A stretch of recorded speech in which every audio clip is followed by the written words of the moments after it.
Hey, what's up, everybody? Welcome back to the Club Junkie podcast.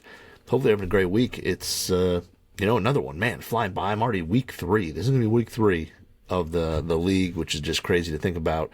But before we get into today's show, just want to let you know this episode brought to you by Titleist Vokey wedges, and the Vokey Design SM9 wedges are a product of superior handcrafted technology.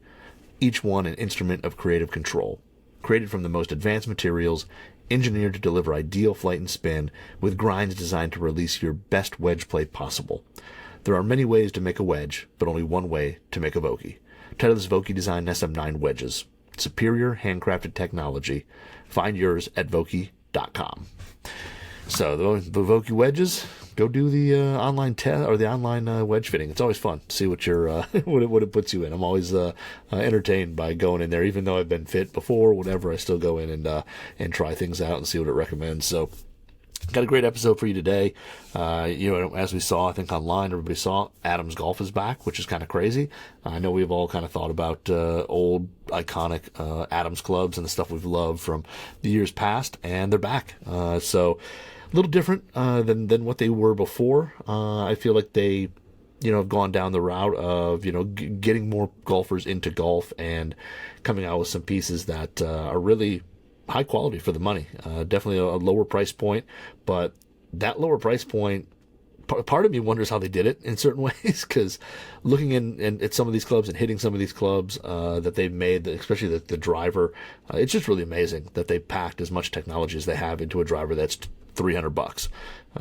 It's pretty impressive. So today I actually have Chandler Carr, who's one of the kind of main guys in terms of product development for Adams, on the show. It's a long conversation. We get into every club. We get into driver through putter and everything. So we dive deep into the technology and all that they're using in all those heads. So it's really fun. He's an awesome guy. Chandler's one of those guys that I've met, known for years, and just always one of those guys you're just happy to see. Always got a smile on his face. It's just one of those great guys in golf, as well as being just stupid smart when it comes to designing golf clubs. So it's a really fun conversation. We'll jump into that in just a bit. Last week the round was pretty tough. League was not. It was another just. It was another kind of purgatory round. It wasn't terribly bad. It wasn't, well, actually that's kind of a lie. It was a bad start. Kind of put it together at the end, but it was too little too late. So shot 42, and it started off 6-7. So right out of the gate, I was SOL, and it was just. I'm not making excuses, but I with our league, like I collect all the money for skins, and we do skins, and it is just one of those things where from the second I walk onto the grounds, it's just literally like collecting money. Like you never gets to like slow down and talk to me. It's just like collecting money, writing down names, making sure everybody's accounted for, all that stuff, and it just kind of like distracts you a little bit. And but I hit out on one, hit a good draw. I wouldn't say good, but hit a decent enough drive into the left rough, clear shot of the green, totally chunked that shot, got onto the fairway, basically hit that wedge over the green, and then chipped it on, made 6. It was kind of a mess. Nothing horrible, just a couple bad shots, and then I walk onto 2 and just absolutely destroy driver right down the 3-wood, that Callaway Paradigm triple diamond. Nuke it right down the middle, dead long. The other, one of the other guys in our league had a great drive. I hit my 3-wood 2 feet behind him. I mean, it was just perfect position, bladed into the water. Yeah, because there's on 11 or 2 there's water that's like maybe 40 yards in front of the green or whatnot. I had gap wedge. I mean, I had like 100 and. Or maybe it was gap. It might have been pitching wedge, but whatever. I had like 110 to the hole, or 120 to the hole. Bladed right into the water. Then I got a drop, and then I blade the next one. It goes over the green. Then I got to chip it down. Hit a terrible chip. Had a long putt. And I made 7. And then walked up, made it actually a pretty good up and down on the next hole. And I tell you what, the wedges worked really well. I was hitting wedges really well. I had. I had the gap wedge from the PXG set, the PXG 0311 STs. Those are, extremely soft, really good irons. When I finally actually made contact with them, they're super solid.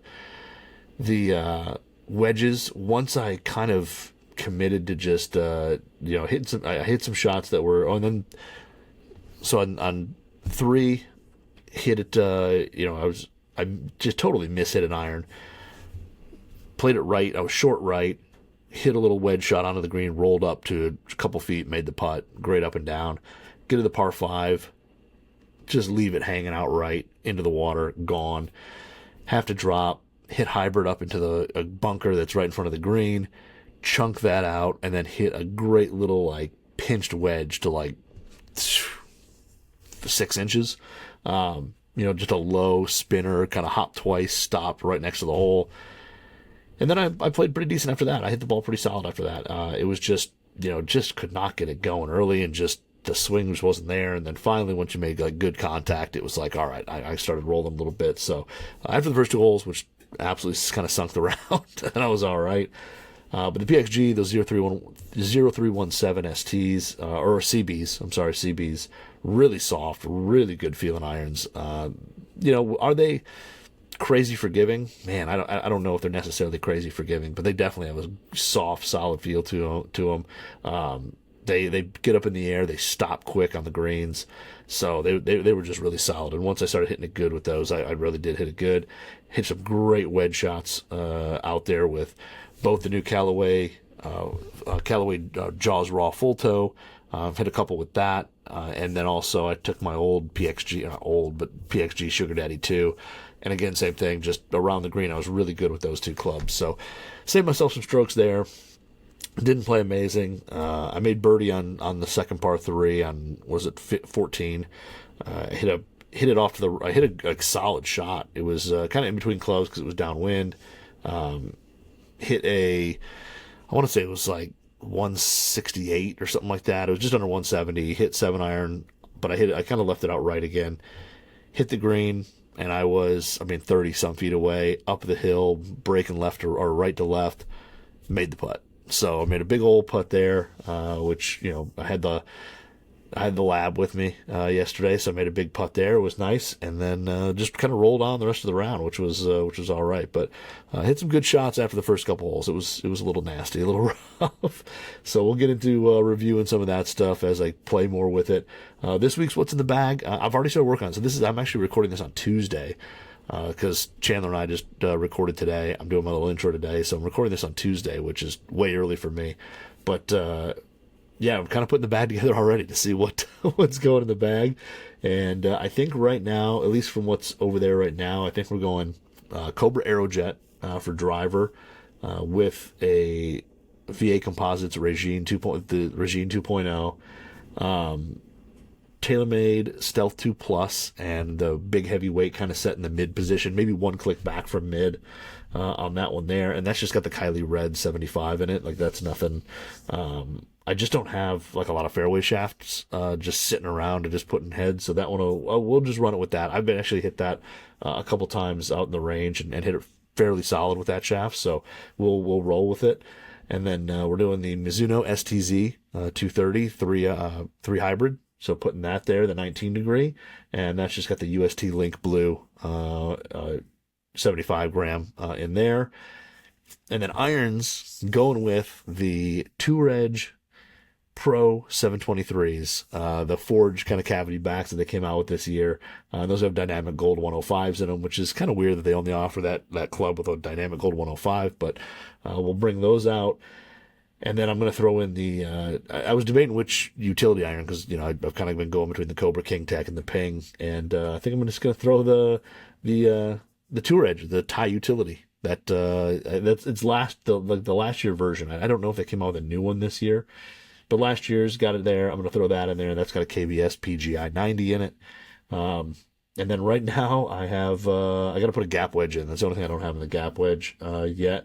But I've got the new RTX 6, 56 and 60, midsole in the 56, full sole in the 60. I like that the full sole in the 60 has a little trailing edge relief, little heel relief as well. And I took those out the first week, or at least the 56, and they seem to spin a lot. So hopefully I'll have a little better wedge day and be able to hit some decent shots in there. But good spin on those. And then putter, the BB8 the BB8W, it's coming out. It's I think it's time. I think I've had last week wasn't terrible putting, so gonna rock the gamer putter and see how that goes. But we're that's what we're going with today. Like I said, I got to find a gap wedge or figure out which gap wedge I'm gonna bring. I don't know. I might just throw my MG3 50-degree in there. But that's gonna be what's in the bag. So excited to do that. I haven't done it yet, so I'm gonna do my Q&A session that I usually do on Wednesdays. I know that I'm recording this on Tuesday. Hopefully I did it on Wednesday and you guys all, participated, and that'd be awesome. It's always fun to chat golf with you guys. So, and the other thing too, go over to TG2 at TG2WRX. Check out Tursky and I's What's in the Bags. It was pretty fun. We kind of did our What's in the Bags. I was actually going to run with my What's in the Bag that I gave him, the gamer one. But actually, who knows? Maybe I will do that. I don't know. What's in the bag when we change? You'll see it on Instagram. Go to at Club Junkie Pod. That's the Instagram. Go check it out. We'll see what I actually end up with. So it's either the what's in the bag is either the one I described, or it's going to be the gamer one that Tursky and I talked about. So we'll see which one makes it in going forward. But one of those two is probably going to make it in. So, but yeah, that's all I've got today. Like I said, I'm going to jump into a great interview, great talk with Chandler Carr from Adams, and we get into all the clubs and breaking down some of the details of those sticks, and they're really good. So check that out and enjoy it, and we'll see you next week. All right, everybody, we got a big show today. I'm super excited, and I'm super excited, one, because I get to talk to Chandler Carr. Chandler, what is up, my man? You are a guy that I don't get to see enough. Love hanging out with you every time we get to see you. Most people know you from TaylorMade, but you've also got a shirt with a Adams logo on it. And today, we're talking about Adams, man. Adams Golf is back, and it's good to talk to you, man. How you been? Good, man. I've just been. Last time we played golf was at Banded Dunes, and we had a good opportunity there to play a few holes together. You got to see my good shots and the bad shots. Unfortunately, right now with the state of my game and working so much with Adams, I would say my game has taken a hit. But we're working on some product here, and it's definitely come a long way. It's super exciting to see this come to life, and I'm definitely here to answer any questions for you and kind of get you up to speed on all the stuff we're working on.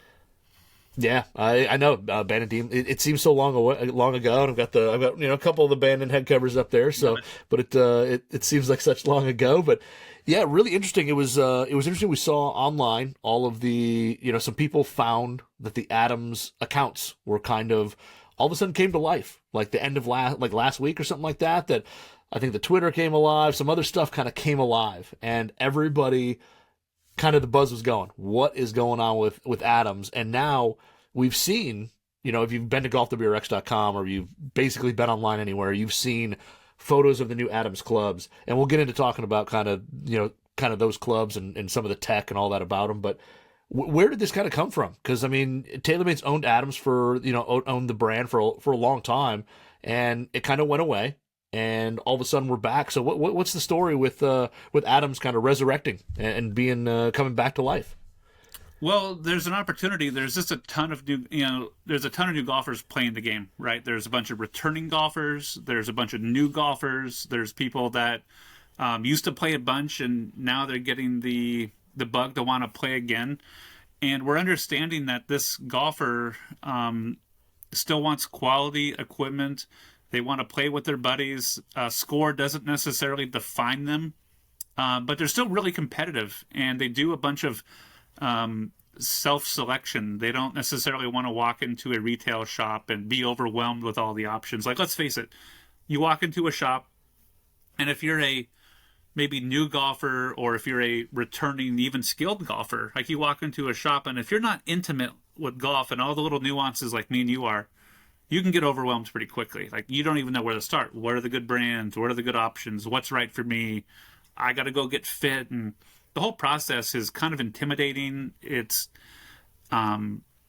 not fun, in some cases, right? So we wanted to really make product for the golfer who is aspirational.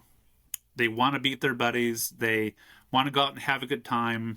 And we're really talking to that golfer. And that golfer is not it's not your grandpa's Adams anymore, right? This is a new golfer that needs quality equipment, but maybe doesn't want to spend, $1,000 for a driver with a custom shaft or whatever, right? This is, they want all the bells and whistles, but maybe not want to fork over all the money there. So Yeah, and I mean, was there I mean, internally, I'm willing to bet there was. Was there kind of the conversation of, do you bring back Adams or do you just create, kind of a, tailor-made line that, you bring back the burner, we brought back the burner for burner mini driver, do you bring back the Rocket Ball's name or something like that? I mean, I feel like, both options probably had some pros and cons. yeah, we've actually, we looked at everything. We looked at, do we start a brand new brand? Do we leverage TaylorMade? And we have Adams in our portfolio. And as any good golfer or any bad golfer knows, that Adams still has equity, right? Adams brand, Yeah. the idea name for models still has equity, even though it's been gone for quite some time. And we dealed, we had a few products in the infomercial space recently with the last couple of years, just to kind of keep some momentum behind the brand a little bit. But people still, they think of Adams, they think of quality, they think of innovation, they think of just good quality product. And we didn't want to walk away from that equity. We knew that Adams was saying all the right things, but we needed to bring it to life in a way that resonated with this new golfer. Yeah, no, and it's interesting, seeing, because like I said, we kind of saw the buzz, but nobody knew what to expect, and then we finally get to see it. And I do have to say that before, before the website went live and all that stuff, I mean, we get the press releases, thankfully, and all that. But when I saw the first product, I had to go back to the press release because, I was kind of shocked of that what you had in your hand compared to what the price was pretty impressive. Because I think if you would come out and say, I guess we'll spoil it for people, if you come out and say, hey, there's a $300 driver out here with the Adams name on it, I think a lot of us think $300 and they go, well, that thing's not going to be any good. There's not going to be much in it. It's not going to be, tech wise, da da da. It's just, it's going to be something pretty simple and whatever. And we see what actually comes out, and we've got multi-material, titanium, adjustability. I mean, it's basically got everything that more expensive drivers have. So how do we get from how do we get all this in this package? Because it's pretty crazy to see. Like, I was not expecting a carbon crown, carbon toe, all this stuff. How did we get to this?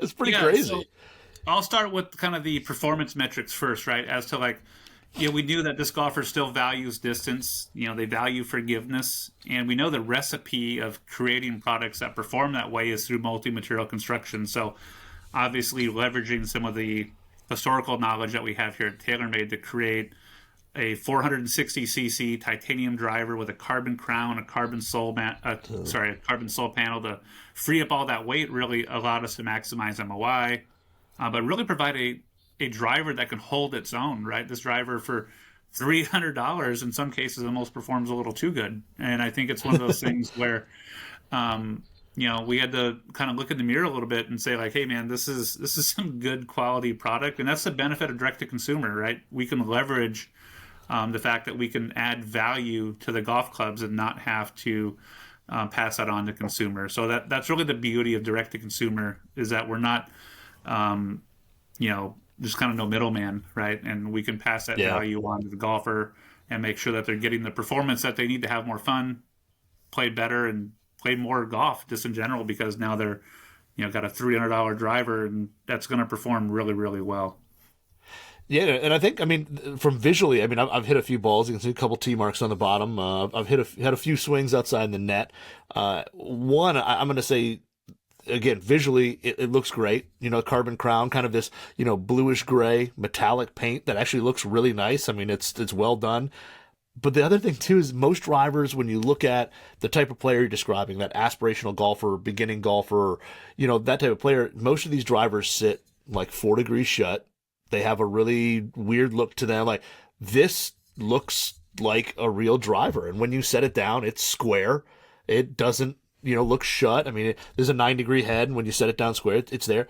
What was kind of going behind? Like I said, you set this down and it looks like a player's driver. I feel like this is a head that a person who's starting off in golf and beginning, or a high handicap player, could play. But it almost, when you say, it looks like something that you'd see a single digit play. It's just look wise that good, and the quality of, I mean, the fit and finish on the bottom is just not what you'd expect at this price point. It's really kind of mind blowing. Yeah, and I'll start with like the aesthetics, right? As we know, and I'm a huge believer in this, that I believe in love at first sight with golf equipment.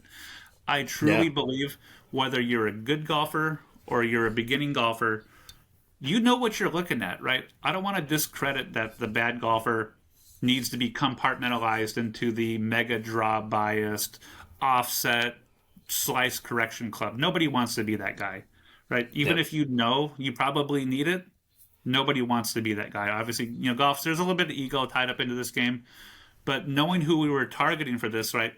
I wanted to build clubs that were going to allow this golfer to not only feel like they're going to get better immediately the moment that they use it, but there's some longevity in that. When they start getting more dialed in with their swing, they start hitting better golf shots, that they have a driver that looks the part, sets up square. And to be honest with you, and as a good golfer yourself, like, you could confidently put that driver in play and you know that it's not going to give you any sort of wonky results because it's doing only one thing. It's not a one-trick pony.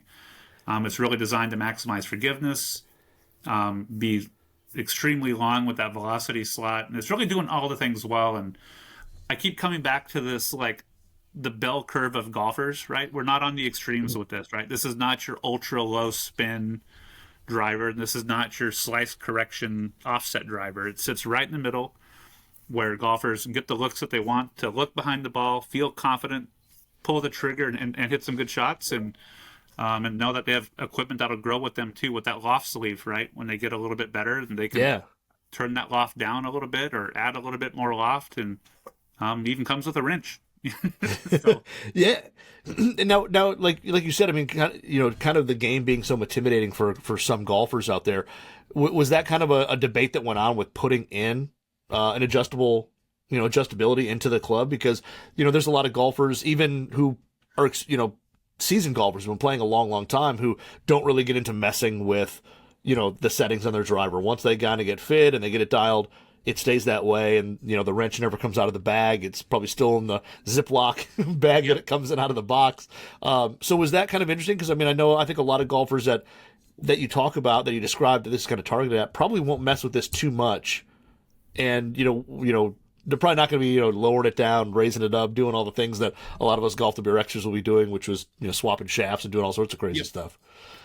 yeah, so I would say, with the loft sleeve in particular, right, and knowing that who we're targeting, the people that know will know and use it, right? They'll want to dial in their loft to have that optimum flight. They'll go fit on a launch monitor or whatever, right? But for the golfer who doesn't really know enough, they might be relying on their friends. They might be relying on their buddy. They, hey, let me see that wrench real quick. Let me just turn down the loft for you. Like, you might be hitting it just a little bit too high. Knowing that you have some adjustability in the equipment, even if they don't understand it, it's nice knowing that it's there.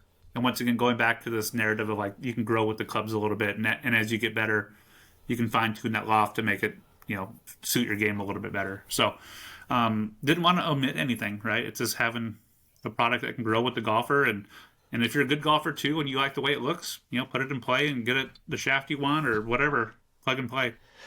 Yeah, because and it's the same sleeve, it's the same loft sleeve as Stealth 2, right? I mean, it's the exact same one. So if you're a kind of golf junkie like me, I could go ahead and go over to my Stealth 2 and snag a driver or shaft out of there, pop it in this head, and just kind of go, which is pretty cool. But the other thing is your loft sleeve. There's some brands out there that are a little more complicated. This is a pretty simple sleeve. You basically, it's got the markings on it, and you just rotate it to whatever you want.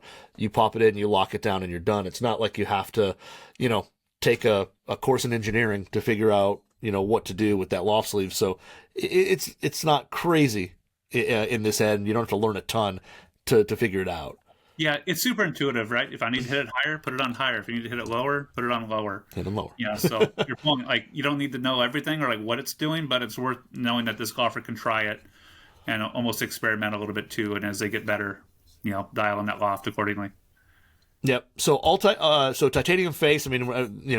$299. We're not getting carbon twist face on here. But is this? I mean, in terms of this face, titanium. It doesn't say anything on here about twist face or anything like that. Do we still have some of that trickle down technology that we've seen from some of the previous drivers in the TaylorMade stable, that they've kind of lent some technology to this head as well? I'm trying really hard not to say the word TaylorMade in this, but sorry, but you're right. say, no, all good.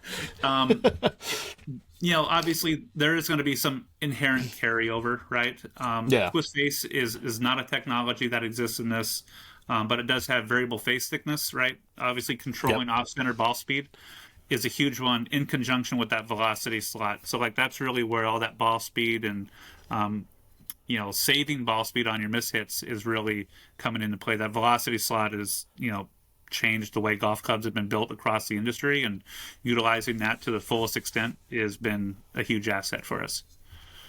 Yeah. And then internally, is there anything? Because I mean, I've hit it. I said I probably hit 10 balls so far with it, which I know isn't a lot. But acoustics, the sound and feel is really good. I mean, is that part of having 2 carbon panels? Is there some internal kind of acoustic type structures that are kind of helping? Because it is pretty muted. It's not loud. It's not tinny. It's not kind of hollow feeling. It does have a solid sound and feel to it. I was, again, a little shocked, again, not knowing kind of what to expect after seeing it, but the sound and feel is really, really good. I was kind of surprised at how muted it is. Yeah, it's definitely one of those like solid, powerful strikes, right? It's not going to be the loud, obnoxious driver that you might hear on the range sometimes, and it's not going to be your super muted driver. It sits comfortably in the middle. It inspires confidence when you hit it, and you do get some feedback too. So if you don't hit one quite right, or you really hit one on the screws, like it really does feel and sound the part. And going back to what I said earlier, I think there's, you can't discredit someone's feeling of a golf club, right? Whether they're good or bad, when you hit one good, and when you hit one bad. This definitely provides good feedback for this golfer. The sound and feel is phenomenal. It sounds great, and it can hold its own with other products out there in that department as well. So, yeah, I mean, I noticed that just. I'm sorry, I didn't mean to cut you. Oh no, it's all good. Yeah, because I noticed. I mean, like you said with spin, I mean, it isn't the crazy low spin driver, but I mean, honestly, just hitting it out there, even with kind of a lighter weight stock shaft, which is fine. That's what this the golfer it's kind of aimed at. I think that looks perfect. It still was. I mean, I don't think I had a ball over 3,000 RPMs, and not that I'm a high spin player or super high speed player by any means. I'm not, but I was kind of amazed that there wasn't anything where it wasn't super spinny. The ball, and I'm a guy who hits it left. I'm a pro at hitting it left. From dispersion on my launch monitor that I had up there real quick, there wasn't. It wasn't that thing where I was just turning them over and everything was going far left. I mean, it's everything kind of stayed pretty straight, and just left the center line is where everything kind of fell. And I think I was expecting a higher, spinnier ball flight. That kind of was that was just for a guy like me super easy to turn over, and it wasn't. It really seemed to be pretty stable and pretty straight. Yeah, I would say it's comfortably kind of that mid-high launch, mid-low spin. It's not in the extremes of any department, and someone like yourself, you might find your launch and spin numbers be really, really good with this. Yeah, no, it was surprisingly good, and it's kind of exciting. I'm kind of excited to try a few other shafts in it just to kind of see what happens, since I have them at my disposal. So you got to put them to use, try them out. That's right. And then we move into kind of the fairways, which again kind of shocked. Multi-material construction. What are these kind of built on? Because we still have the carbon fiber crown, but we're looking at stainless throughout the sole and face on these. Yeah, so obviously, kind of going back to its roots of, Adams was founded on Tight Lies, right? Tight Lies was one of those franchises that kind of, pun intended, flipped the golf world upside down a little bit and allowed golfers to hit clubs that are typically difficult to hit, right? So we know whether you're a skilled golfer or you're a bad golfer, hey, fairway, let's face it, fairway woods are not the easiest club to hit. It's fairly long, shallow head, smaller head. It's just not the most forgiving club to hit. So we wanted to make sure that we leverage all the technologies that we had at our disposal. Tri-sole, first and foremost, right? That's going to allow that club to get to the ground a little bit better, but not penalize you from off the tee, right? That face depth, I'm kind of calling semi-shallow. This is not a Olimar tri-metal from back in the day, and it's not a big, deep fairway wood. It sits comfortably in the middle, whether you're hitting it off the deck or from the tee, or you got one sitting in the rough a little bit. This is a club that kind of does it all really, really well. And you'll notice the lofts aren't arbitrarily weakened to make it easier to hit either. The 3 woods Yeah. at 15, 5 woods at 18, and the 7s at 21. We're not necessarily adding loft to make it easier to hit. It's been designed with a relatively flat profile from address. It's fairly pancakey, as I call it, Yeah. but it's not overly shallow. So it sits in a nice, comfortable spot to where it's really a very versatile product. And once again, it kind of holds its own against some of the competition out there. It goes a long way, really easy to hit, and the sound and feel is phenomenal. That carbon crown really definitely helps with that sound a little bit, and also moving that MOI or that CG lower to make this thing just get up in the air a little bit. And the also nice thing too is that you guys didn't go crazy long on it either. I mean, a 3 wood's 43 inches, which is pretty stock. I mean, we've seen in the past, when people were chasing distance, all of a sudden we even saw fairway woods and irons getting long. And to keep this where it's not extremely long, I mean, 43 inches is a typical 3 wood. To see that it still allows some control for that player who's just starting, either starting to hit these or still struggling with fairway woods. But the overall size, like you said, is big, but again, the faces aren't crazy shut. They sit, relatively square. I hit a few off my tee as well as off the turf, and both easy to launch. And that velocity slot, I mean, it's massive on the 3 and 5 wood. It's like the Grand Canyon. It's huge. And again, with these, you feel the ball kind of compress and come off the face. Like they feel hot when you hit them.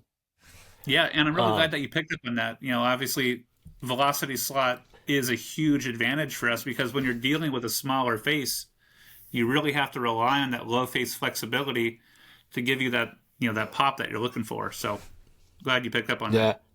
And then with that velocity slot, it's a little different. Like so in the driver, you can kind of see it, and it's the rectangular shape and not filled in. Now there is a little different.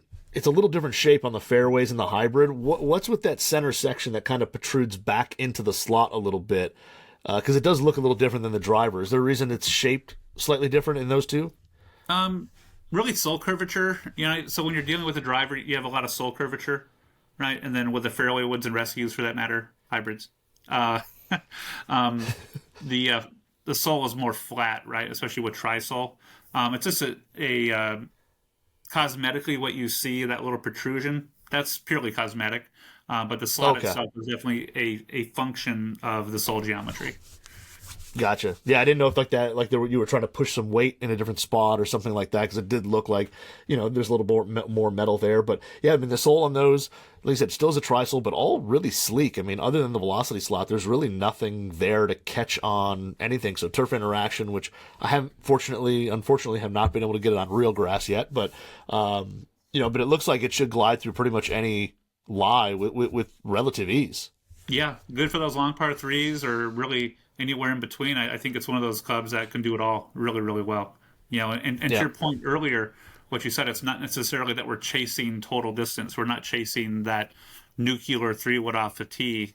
This is, I want to do it all as good as we possibly can. And most of the time for this golfer, it's that second shot on a par 5, a long par 3, or you're trying to thread the needle off that really narrow par 4 with OB right and water on the left, right? This is kind of a good do-it-all club. Yeah, and I think also, I mean, with the size of it, especially the 3 wood, I mean, I remember I've got friends who, when they started playing golf, I mean, driver was for them the hardest club to hit, and they would hit a lot of 3 woods or hybrids off the tee. And I think having a 3 wood that is bigger, a little deeper face, and it's going to allow that person who's maybe still trying to get, driver dialed in, they can take that, hit it off the tee until they're comfortable, and still not lose a ton of distance or a ton of accuracy. I mean, it's still forgiving. It's still got a big sweet spot, all that. I mean, I think it's going to be versatile in that fact, too. Absolutely. Yep. And then, I mean, these do, I mean, all 3 of the woods do have, I mean, they say a precision draw weight, but they're not crazy heavily draw. I mean, what would you kind of describe the draw as? I mean, I know everybody talks about, especially when movable weights kind of came out, it was like, oh, you can move it 10 yards left and whatever right. I mean, they do say draw on them, but they don't seem like they're heavily draw influenced. Yeah, I would say, they are draw biased, right? I will be really clear that they are draw biased across the entire Metalwood franchise, or all the categories for Metalwoods. But to your point, it's not the overtly slice correction club, and everyone for the most part, and I think this can benefit from a little bit of draw. That's why we kind of call it Yeah. precision draw. It's not this, you know, 25 yards left of center product. It's going to give you just a little bit, 5 to 6 yards of draw, which is enough to make a big difference for most golfers and sit comfortably in the middle for our target audience that needs, as you know, most golfers peel it off to the right a little bit. So we're trying to get it back to center a little bit, but not overdo it. So Yeah, once and again, going back to that better player can still put these clubs in play. Like I still want to push that narrative a little bit that a better player can pick these up because they sit square and they're not your big draw bias product either. So like the Golf WRX crowd, if you wanted to get a couple in your bag, you're not going to be like, oh man, this is going to go miles left. It's not that. no, not at all. I will just say for the Golf the Bricks crowd, the weight you can't take it out with the same wrench. So I did try, Yeah. because I'm that type of guy. So I did try, and it does use a different size wrench. So you're gonna have to the weight doesn't come out. And then you get into the hybrid, and I think like hybrid fairway, kind of what Adams was known for. I mean that's I think if you go back to the heyday, I mean that's what everybody's known for. The hybrid, I think another really good shape. It's not super compact, but it's also not massive. I mean I think it's a good size. It fits in. It blends well with the fairway, with the driver. And again, we're looking at multi-material again, right? Looks like it has carbon crown on the top. Yeah, and maybe the WRX crowd could help me out with this one. But I believe it's the second time ever in Adams history that a carbon crown rescue is even existed. So Wow. So I believe that there was only one other carbon crown rescue before. Sorry, I keep saying rescue. Hybrid has ever existed before. So we wanted to make sure that we have a product that is uniquely different, even within the Adams landscape of hybrids. I did it again. It's definitely one of those things where the heritage of what Adams brings to that category is massive. People still think about it, and it's been around, but not really in the mainstream media or on tour for that matter. But people still think of Adams and they think of hybrids. They think of this dominating tour and having just that success early on. And shaping played a big part of that. We didn't want, once again, just purely a long iron replacement. No, this can sit comfortably in the middle for the high handicap golfer. Yep, get rid of your 4-iron and your 3-iron and your 5-iron. Get rid of those. But for guys like us that maybe want a little versatility at the top part of the bag, these launch are really easy, but they're not overtly super high spin either. They sit comfortably in the middle, and for a lot of golfers, I think this can find its way into their bags. And that carbon fiber crown helps with sound, feel, and with weight to really mitigate and optimize launch and performance for the hybrid. It's a big category for us, and to be quite frank, I think I want to try to pursue other products within that category. I'm not going to spill too much of the beans there, but I do think that's something that we're actively pushing for is to continue to invest into that segment because it's known so much. It's a part of Adam's DNA, so we want to make sure that we continue that. And a lot of the DNA, I mean, in the shaping of it. I mean, when you look out on the toe of the club and you look at the progression from hosel into the leading edge, I mean, that all screams old school Adams. I mean, there's nothing there. When you set it down, I think even if you didn't know, you could set that down and just know, hey, that's an Adams hybrid. And I think that goes really well. I mean, Adams hybrids were loved. I mean, from the first ones that ever came out, I mean, their whole line. I mean, they people really loved the shape of Adams hybrids, and I think this basically fits right in line with it. And when you look at it, it's hard not to say, yeah, that's an Adams hybrid. But again, I think shape wise is really good. I think the face depth, it's not so shallow where you're not going to be able to hit it out of a rough lie that the ball's sitting up. You'll be able to hit it off the tee still on long par 3, something like that. But you can still hit it off the turf and get it in the air. And same thing with the fairway with these. I mean, you can kind of feel that the face has ball speed to it. It's not a dead, cheap, hybrid that I think a lot of people, unfortunately, when they get into the game, can fall into buying a cheap set of clubs and they kind of lack that performance. Like, this thing feels like it really goes. I mean, the balls I was hitting the 4 hybrid, and carry number wise was as good as any of the hybrids that I've been hitting this year in the same loft. I mean, it really was. I mean, you look at the carry number, it was pretty much spot on at that. Like, I think it was like 205 ish. A little bit farther when you really nuked it. It's really goes. That's the benefit of velocity slot and variable face thickness working together, right? When you have those smaller faces, right, you got to somehow get flexibility, and it's got to be through the slot, it's got to be through the face, and have a nice complement of technologies there that show you the benefit of the launch and spin to give you the distance that you really need to replace those long irons. And I think that's what made those products so successful, before in the past, that it wasn't just a one-trick pony. It kind of does it all, and it does it all really, really well. Yeah, and you're making, I mean, in this set, you can get 3 through 6 iron, 3 through 6 hybrid. So, I mean, you can replace a good amount of the top end of the bag if you're somebody who doesn't feel comfortable. If you're, the most comfortable iron in your bag is 6 iron down. Hey, you can get 5, 3, 4, 5 and match them up. And, looking at the lofts, they're not crazy jacked lofts, right? I mean, the 3's a 20 degree, which nowadays is almost weak compared to some of the hybrids that we see out there in the market. And, again, 4 at 23. I mean, you're not just, people always, claim the loft jacking thing. Like, these are almost weak compared to some of the other hybrids that we've seen out in the market. And they seem to hold their own with no problem. So that's kind of also cool that extra loft can help get that ball in the air, but you're not going to lose a bunch of distance from it either.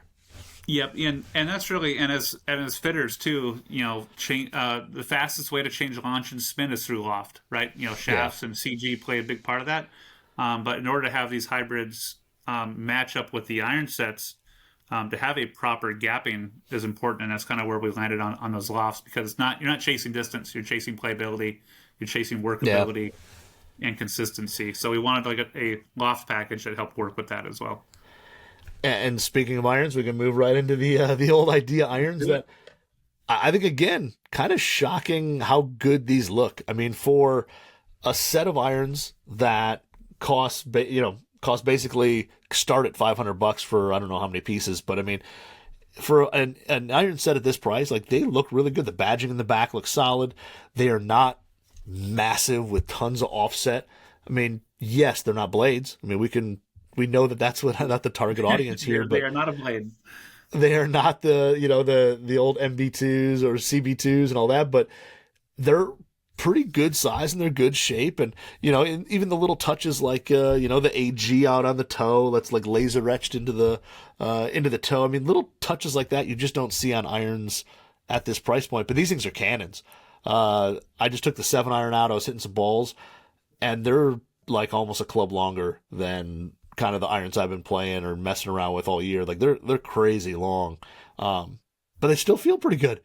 They're soft, they're muted. They've got just a touch of a click, which isn't bad. I mean, just a touch click when it goes. And same thing, you feel the ball kind of jump off the face, compress off the face and go. And like I said, I mean, I was seeing 177 irons. And, nice. A 7 iron for me is a 160 club. I mean, these things go a long ways. Yeah, but you got some speed too, let's be honest. I'm getting old. Chandler. I'm getting old, buddy. But, and you did it without, again, same thing, without going crazy with the lofts. I mean, it's a 44.5 degree pitching wedge, and 7 iron is 30 degrees. Like, that's not crazy strong by any means nowadays at all.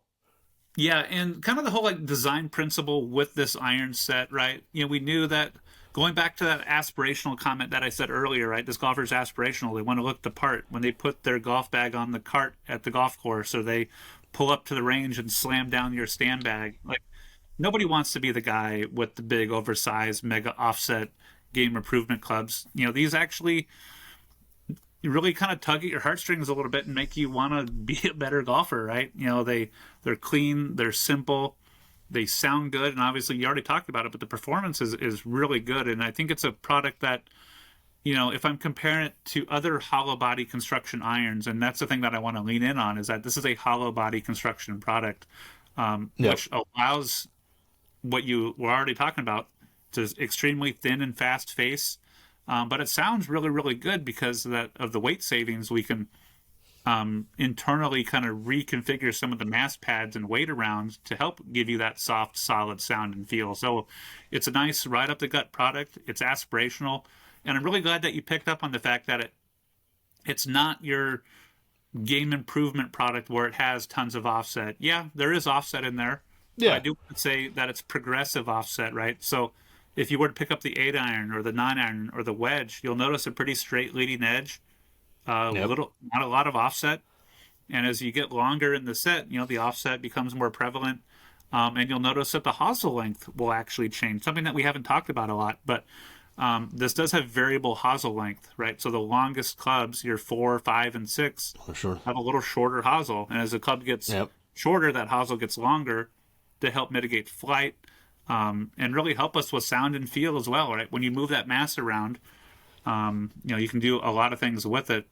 So different. It's a completely built from the ground up product, right? That's something that we haven't talked about either. That all this product has been started from scratch, right? There was no other DNA in this product. It's like, this is not like Jurassic Park where you're getting the DNA out of the little mosquito and putting it in and making your own stuff. Like, inherently there's going to be some stuff, but it's not going to be like, this is not a rebadged product. This is a truly designed from the ground up stuff with an intent to provide a particular performance characteristics. And going back to the lofts, like you said earlier, it's a 30-degree 7-iron. I chose not to have super strong lofts. I mean, yeah, they're strong, but they're not overtly like a 28-degree 7-iron. They're a little weaker, and I wanted this to launch a little bit higher, but not sacrifice distance. So it's a really nice progressive loft package. The lengths are very standard and very traditional. Yep. It's a product that can grow with a lot of golfers, and if you're returning to the game and you already know what you're doing, it's a product I think visually can appeal to that golfer too. It's not going to shun people away. I think a lot of people can find value in this product. Yeah, no, and you're right. I mean, I think I think there could have been something where there's a lot of designs that were probably accessible that you could have just slapped a new badge in and walked away and called it a day, and that definitely didn't happen. I mean, this is a different club than anything that's been made before. And then the sole, it's got a sole on this. Explain this, because it does look a little different. It's got kind of a center section that's a little bit raised, and then it drops off at the trailing edge. What's up with this sole, and kind of what's its use for? So the best way to describe it, right? So when you look at the swing of this golfer, right, you can probably say with the pretty high level of accuracy that they're probably pretty steep, right? They're getting into the ground, or here's the kicker, they're pretty shallow when they pick the ball. So It's an interesting dichotomy here that you're dealing with two different types of golf swings, but they're playing the same club. How do I have a sole geometry that works for both, right? I can't just make it a high bounced, wide sole iron to help the digger, and I can't make a really narrow sole club for someone who is shallow and maybe picks at the ball a little bit much, because they don't have speed, right? Your slower swing speed golfers don't get into the ground and take big divots. Now they kind of glide across the top. So tri-sole allows us to mitigate some of that turf interaction and kind of think of it as like a C grind for a wedge, right? You're eliminating the heel and toe area from excessively dragging through the ground, but while having a higher bounce area in the center. So kind of does both, right? You're allowing someone to pick it if they need to. That leading edge is fairly close to the ground. It doesn't have a lot of sole radius from front to back. But if you are getting it into the ground, there's enough resistance to prevent it from overly digging. So once again, kind of coming back to a wider sole with a little bit more bounce, but only in the areas that matter. It's really the best way to describe it. And, visually, if you were to look at it, there's some tri-sole elements, but it definitely is different than like a fairway wood or rescue. It's not your legitimate tri-sole. It's really kind of three areas divided up on the sole. So, yep. And then are these? You said hollow body. I mean, are these filled in any way, or are they strictly hollow? It's strictly hollow inside. There's no dampening. There's no that. But we did strategically manage sound through mass optimization, and that's where saving weight from the variable hosel length. And usually mass efficiently enough to where we can put it to help quiet out the club. Because as you know, a thin, fast face gets really loud. Yeah. And this iron is not that. No, not at all. It kind of has that powerful kind of thwack to it, and it is actually softer than I thought. I mean, I think a lot of, again, you kind of have a lot of stigmas with, clubs that aren't certain things or certain prices or whatever, and these are kind of breaking a lot of those stigmas where you think like this is going to be a clicky, hard, loud club when you hit it.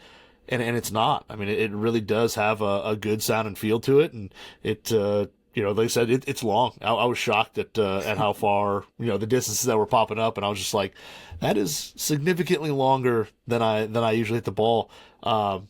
But yeah, you're right. I mean, visually, everything about it. I mean, this isn't just for a player who's just beginning. If you set it down, I mean, there can be some single-digit players who could set this down and really love the look of it, and it does. It just has a really good shape to it. It's really solid. So at first glance, I would say maybe the golfer who is familiar with some of the older product would probably say it's pretty big, right? Your single-digit golfers, okay, it's a pretty big iron. Like, let's be honest, but because it's progressive enough, I think you could capture some of those better players because the short irons look the part. And I think that's important to kind of hone in on is that, there's distance. It's super forgiving, but it is progressive enough from a shaping standpoint throughout the set that you look down at that 8-iron and you're like, okay, cool. This looks pretty damn good, and I could make this work. And who doesn't like a little bit of distance, Yeah, and I mean, it kept the badging simple. It's not, crazy loud or anything like that. I mean, it looks, when you have it in a bag, it looks like a great set of irons. I mean, it just really does. And like you said, when somebody walks out of the range and sets that bag down and they just want to hit some balls, they don't want to have that look of, I'm a beginner. I mean, or I'm a higher handicap player. I only play, a handful of times a month or whatever it is. Like, they want to, have a set of clubs that looks really good. And these definitely do it. They're definitely solid. There's not too much color and craziness going on. I mean, it's pretty muted, and I think you guys did a nice job on the style there. Yeah, thank you. I mean, even the grips. I mean, they're Lamkin Crossline 360s. I mean, they're a name brand grip and everything. It's not even like you're getting some cheap, no name whatever grip that's going to be some weird rubber that'll wear out and in a season for even somebody who doesn't play very often. I mean, it's a legit grip. So I mean, when you look at what you get for the money, I mean, it's a great value set of irons. I mean, all of them are, but I mean, the set of irons is just a great value. I mean, KBS Max 85 shaft in it. I mean, you got a brand name shaft. I mean, everything about it. There's nothing that looks on it that you're like, oh yeah, that's where they skimped. Like, it just doesn't. There's nothing on there. I do want to at least talk about that as across all the categories, right? There is a certain element that we wanted true aftermarket components, right? Grips and shafts. To be like, you could walk into a Dick's Sporting Goods and buy that exact grip. Right? You could walk into any golf shop, and if you needed to pop a new grip on, or you just wanted to get some more grips, whatever, right? There is value in having a top quality grip and shafts. So the KBS Max 85, and then you got UST Helium Nanocore Black in all the woods and graphite in the irons.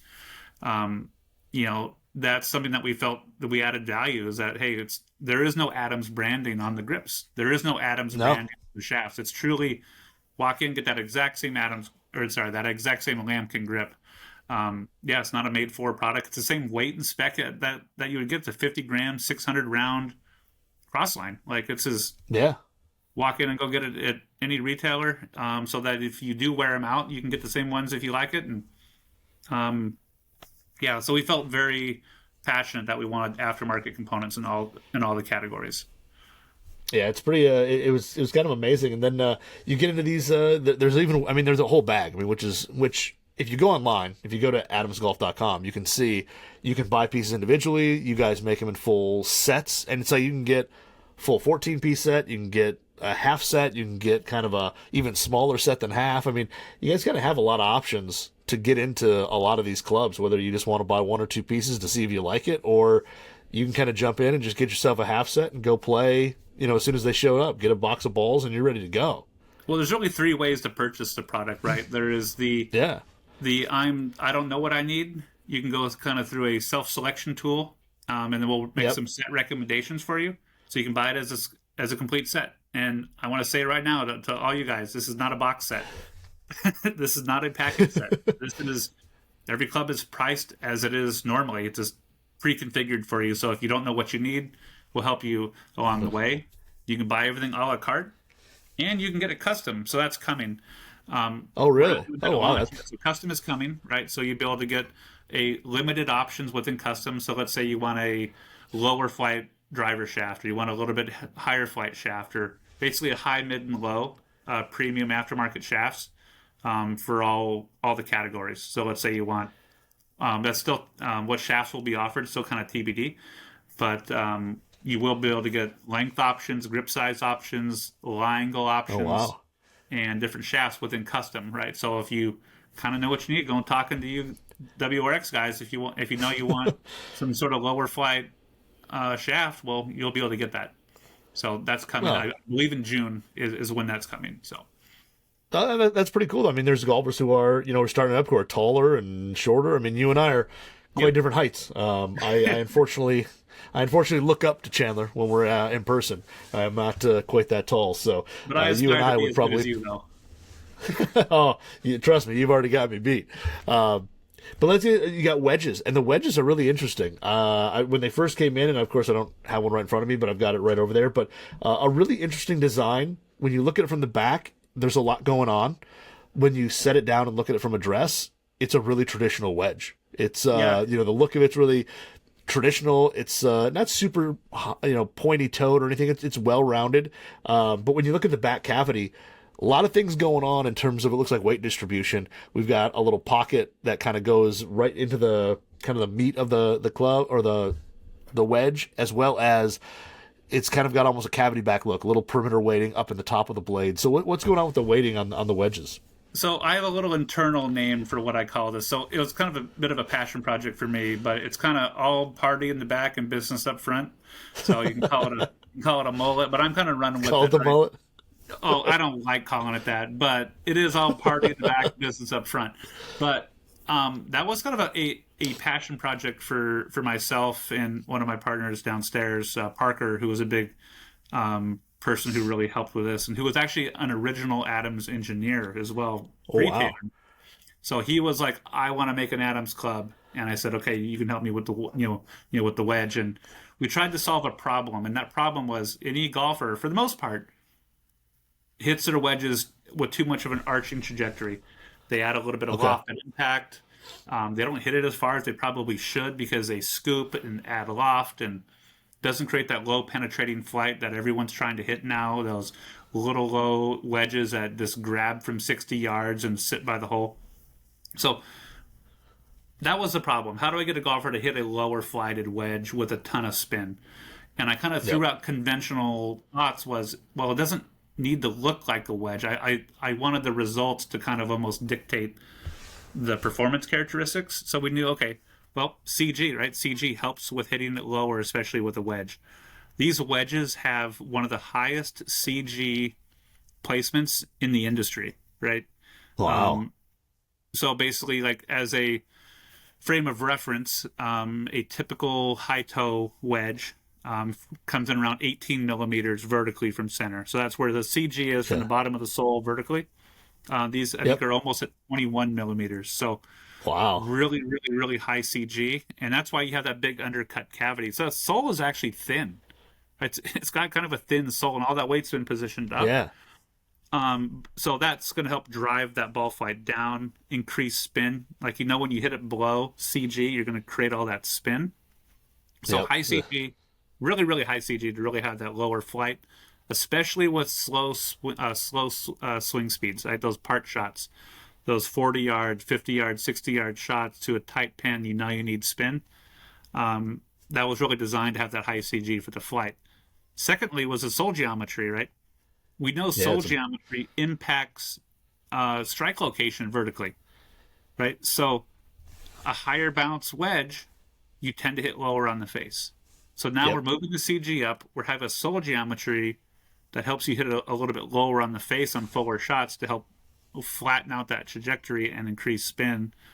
And then the groove geometry has been optimized for slow swing shots, meaning that let's say you want to rip one from 120 yards with the 54 degree, it's not going to overspin, right? Yeah. On the short shots, the way the groove geometry is, it's actually wider and shallower than they've been milled into the face to grab more of the ball on those slow shots, the little ones from around the greens.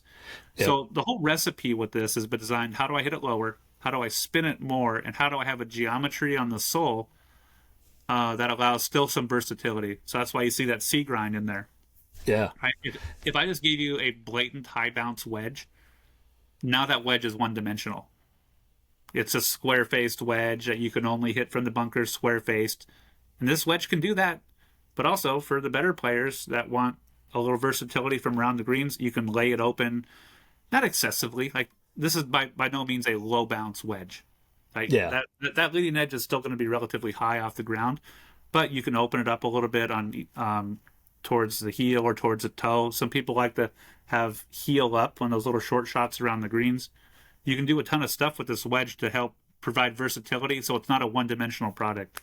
So really, really cool thing. But milled face, milled grooves, Yeah. CG, and the even the leading edge has been rounded out quite a bit to kind of provide a little anti-chunk or grab if you're going into the grain. You know, that square-faced little stubby shot. Nobody likes that. But once again, this is a weird product because I feel strongly that it could be used on tour. I feel strongly that it could be used by the beginning golfer.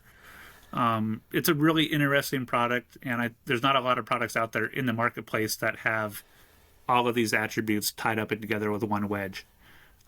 Really cool product. The 54 is standard score lines, and the 58 is full faced. So just to be clear. And I was kind of shocked. I kind of thought when I saw them, I figured both would have it, just because one, it's becoming kind of more acceptable now in sand and lob wedges to see full face grooves. So I was a little bit surprised to see that the sand, the 54 didn't and the lob did. But you're right on that sole. It's pretty interesting that you can kind of play it off a tight lie in certain situations, but when you open it up, there's still a ton of bounce. There's still a ton of float if you're playing it out of the trap, so it should be easy to kind of get through and not, kind of dive into the trap if you're playing something fluffy.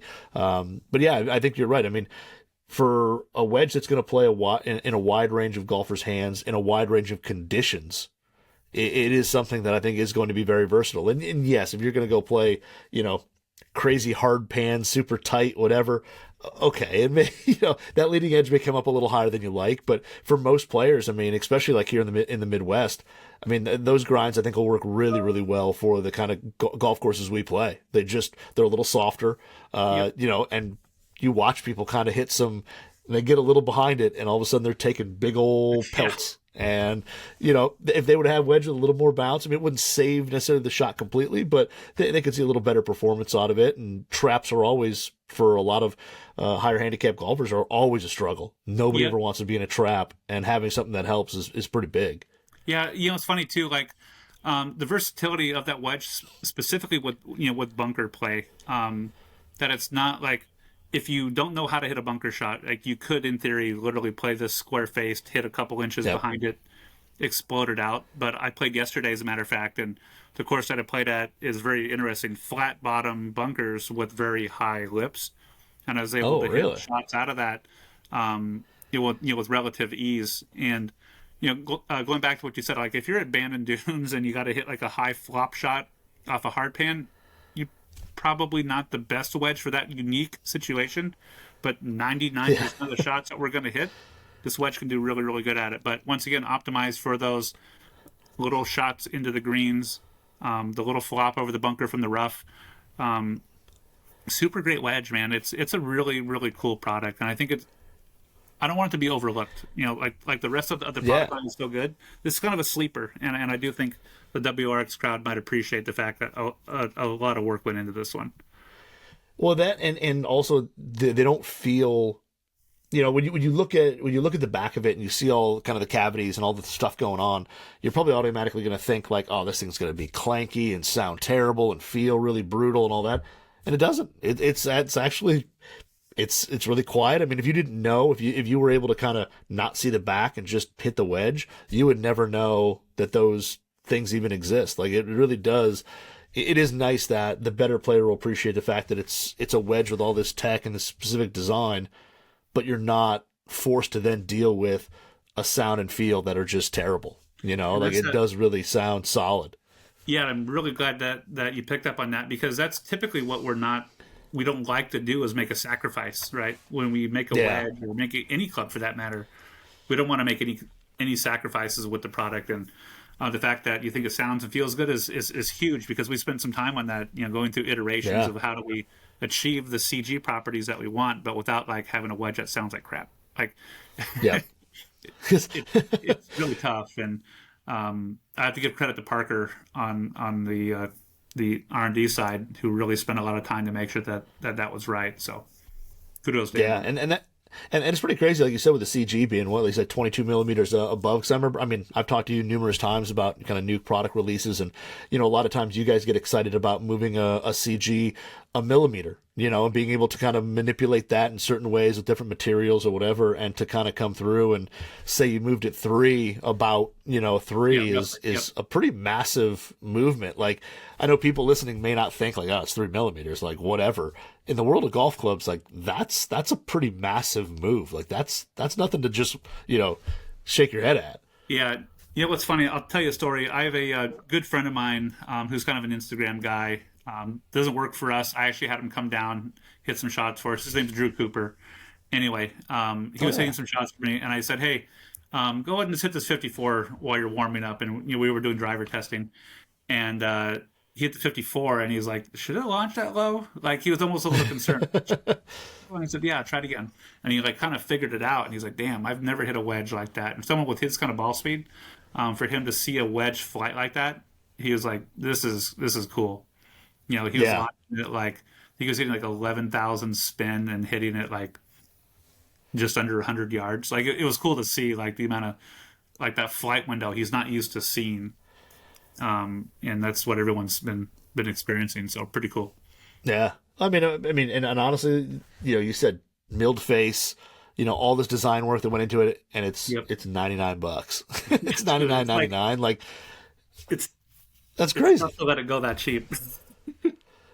I mean, really, and the same thing. It's got a real grip, a real shaft. Like, you're not just getting junk components with a nice head. Like, you're getting real stuff. And shaft in that, Yeah, exactly. You're getting a real KBS shaft, a real lambkin grip, and a head that's got milling and all that. Like, it's kind of amazing to see that.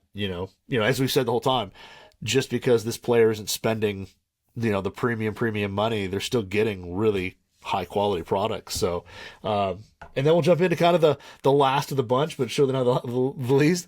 Yeah, the old putter, and the C groove is back. It's been a long time. We had a long time. Ace up our sleeve with this one, and this was fun. Yeah, and then also, before we even get into that, I mean, again, you talk about kind of value and all that. Like, the head cover is kind of this quilted, bright yellow, color, but then even the inside has like the AG logo. It's magnetic. Yep. I mean, everything about it is super nice on a $150 putter. Like, that's, I mean, you'd expect to get like an old athletic sock thrown on there for $150, and you're getting like an actual real magnetic cover. Yeah, and I mean, I have putters in my collection that cost far more than this putter, and they don't even have a magnetic closure. It's still old Velcro and all that. And that, I mean, those are the little things that when you're kind of in the golf business, you notice those things. And some people may never notice it, but that's that's a big deal. And then you look at the putter, and really, really nice. I mean, milled face, the C groove, like I said, is back. Break down a little bit of the C groove, because I remember this was kind of made famous by another putter manufacturer years ago, and then it went away, and it's kind of promote better forward roll. But how does it achieve that? Yeah, so basically C groove in general, right? I'll actually give you a backstory, right? Obviously, the groove itself is really designed to promote better sound, better feel, better roll, just better consistency, right? That's what a milled groove does, right? Really provides all those attributes, softens the sound primarily, gives you that better roll. But the geometry, right? It actually has to be milled in at a certain angle and certain way. And there's a backstory with this, right? We actually had to. You've seen Raiders of the Lost Ark with Indiana Jones, right? The very last part of the movie, when you see the forklift driving down the warehouse and he's putting the box in the warehouse to be filed away. We actually had to find the original tool. Like, we didn't know where it was. Oh. So we had to find the original tool. We found it, and then we had to remake the tool to the same geometry to make sure that we actually have the Wow. same angles in there as well. So it it wasn't whether, oh, we think it's this. No, we actually wanted to make sure we resurrected the correct geometry and to have it Wow. milled in the same way that it should. So yeah, you'll see that face has been milled, the grooves are milled in, Yeah. and they're in the same geometry as they used to be. Going back to the era of like Harold, I think it's Harold Swash was when it originally started. Then it went over to Yes, and then now it's under the Yep. Adams brand. So now it's an Adams C groove putter. And once again, one of those technologies that has won major championships. It has been Yeah. tremendously success on tour, and you can have a part of that for $149. It's a 303 stainless steel head. It's 303 stainless Yeah. steel. You got a milled groove, you got a milled face, and a rich PVD finish with some unique hosels. Like, it's kind of mind Yeah. blowing what we're doing here. And, and my old favorite, the Lambkin Deep Etch, grip. Talk I've about a always good loved. grip, really. Yeah, Yeah, Mr. Hanson. Yeah, it's so good. I mean, the cord is my all time favorite, but I love the regular one too. It's just, like you said, the shape on it, like the kind of the sharp edges on the top of the paddle are just great. Your thumbs and everything fit perfectly on yep, it. But no, you're right. I mean, the putter alone, again, you just look at the face milling and how good it is. I mean, how nice it looks. And when you set the putter down, it's just a good looking putter. You black finish, that little slant neck, which typically I'm not a big fan of slant necks. It kind of blends pretty well here. I don't mind it. I was putting around with it down here on my little putting mat, and honestly, it kind of didn't even bother me. I just, was hitting putts, and the feel is really good. It's crisp. It comes off, soft, and the roll is excellent on it. And that's what you kind of expect from these C grooves. So, yeah, for $150, I mean, it'd be hard pressed to find a better putter for $150 out there that you can buy. yeah, 100%. And you nailed it with the whole entire kind of mantra with this putter is that we want to have good sound, good feel, good roll, at a price that's compelling, and the fact that you're getting the same technology as that that have won major championships on the PGA Tour, that have dominated for years. Like, we wanted to bring that back in a big way, and under the Adams brand kind of makes sense. Yeah. It's a cool product. The design, the shaping of those putters too went under the microscope. This was not just another. Everyone's got a blade style putter like that. Let's be honest, right? There's a lot of. Yep. It's a traditional shape that everyone has. That we have to continue. People like it, so we're going to make one. But we wanted to do it a little bit differently, right? So the subtle shapes, right? The bumpers are concaved versus a convex bumper. That mid slant Yep. hosel has reduced offset. It's not a full shaft offset. It's actually half shaft That's offset. half. So it has a little bit more toe hang. Toe hang, I think, is right around 40 degrees of toe hang. So pretty heavy toe hang. Yeah, but I say it drops pretty good. Yep. And it's great feeling putter. And then the mallet too, right? Face Yeah. balance option. And really designed for someone who wants more of that straight back, straight through stroke, but very linear in terms of its design language. It's very kind of two putters. One for the straight back, straight through. I like to be very formulaic with my putting, and then the other one's a little bit more feel oriented. So we got the prospect and the blade, and then that mission mallet that we plan on expanding as well. So Yeah, I'm about to say that's the mission is kind of the one that, I mean, this is, as we were talking, just kind of grabbed the one that was closest to me over here. But yep, yeah, I've been rolling the mission as well, and again, I mean, with a lot of putters that you look at this price point, the fit and finish, you can sometimes see some of like the casting little cavities and stuff that are never yep, polished out or never, or just kind of lazily done. I mean, this has got some sharp edges to it. There is nothing on here that you look at and say, oh, there's a bad finish spot or whatever.